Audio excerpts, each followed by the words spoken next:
Good morning students, class 7th, subject history, chapter 9, the making of regional cultures, and today's topic is the Cheras and the development of Malayalam.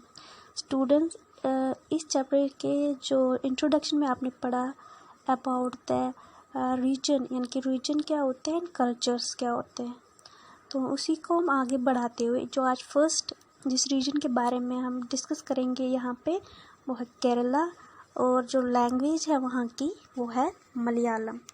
तो उसी के बारे में हम आज कुछ पढ़ेंगे। स्टूडेंट्स, आज हम देखेंगे क्या रिश्ता बनता है किसी इलाके में और वहाँ की ज़बान में।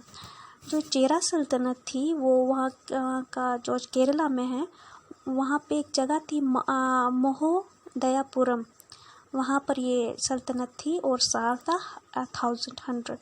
South western part of India जो आज का केरला है वहाँ मलयालम बोली जाती है। और उस टाइम के जो चेरा सल्तनत के जो किंग्स थे उन्होंने मलयालम को अपने जो सरकारी कामकाज और जो अपने वो फरमान निकालते थे उसमें उन्होंने संस्कृत के बाद उसका इस्तेमाल करना शुरू कर दिया। मलयालम ज़बान सबसे पुरानी ज़बान है जो सरकारी कामकाज के लिए इस्तेमाल की गई इन इंडियन सब कॉन्टिनेंट। साथ में संस्कृत का तो होता ही था, मगर शुरुआत हुई मलयालम से जब वहाँ के जो चेरा किंग्स ने एक रीजनल लैंग्वेज को जो आम लोगों में बोली जाती है उसका इस्तेमाल सरकारी कामकाज में किया, यानी कि उन्होंने रीजनल लैंग्वेज की डेवलपमेंट की। इसका मतलब है उन्होंने जो आम लोग हैं, ऑर्डिनरी लोग हैं, उनके साथ अपने आप को मिलाने की कोशिश की, यानी इससे मलयालम की डेवलपमेंट हुई ताकि जो भी फरमान निकाले, जो भी वो कामकाज करे, आम लोगों को वो समझ आ जाए। क्योंकि जो संस्कृत थी वो उस टाइम सिर्फ एलीट लोगों की, जो रॉयल क्लास थी, उन्हीं को वो पढ़ सकते थे या बोल सकते थे या लिख सकते थे।